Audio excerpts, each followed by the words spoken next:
There are moments in history when nations do not collapse because they are weak, but because they cannot let go of the illusion of strength. And perhaps that is the danger standing before Russia today. But before we continue, subscribe to the channel, like this video, and turn on notifications for more deep geopolitical and philosophical content. Now listen carefully. President Vladimir Putin may be walking into the same historical trap that consumed empires before him. Not just the Soviet Union, not just Imperial Russia, but many powers throughout history that believed military force alone could overpower economics, time, human endurance, and the psychology of nations. At first, wars often look glorious from a distance.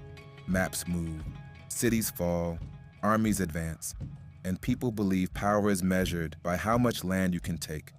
But history whispers a darker truth. The hardest nation to defeat is a nation defending its own home. Because Ukraine is not merely fighting for territory, it is fighting for memory, for identity, for survival, for the right to exist on its own terms, and that creates something terrifying in war: willpower. Meanwhile, Russia bleeds resources into a conflict with no clear ending in sight. And while Russian soldiers fight at the front, Europe continues producing. Its factories continue running, its economies continue adapting, its industries continue innovating. That is the modern form of power. Not only tanks, not only missiles, but economic endurance, industrial survival, the ability to outlast chaos itself. And this is where history becomes cruel. Because many governments believe the greatest threat comes from outside enemies, when often the real danger grows slowly within. Inflation, exhaustion, isolation, the silent frustration of ordinary people trying to survive another year.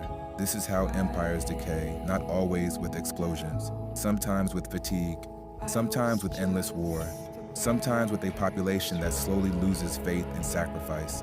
The Soviet Union once possessed enormous military power, but military power alone could not save an exhausted system.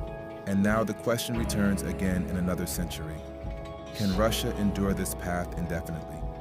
Or is it repeating an ancient cycle where states sacrifice economic vitality for geopolitical ambition?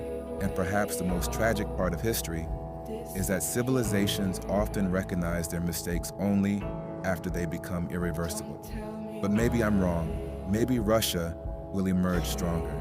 Maybe this war reshapes the global order entirely. Or maybe future historians will look back at this moment as the beginning of a slow unraveling. Tell me what you think in the comments. Is Russia defending its future or slowly consuming it?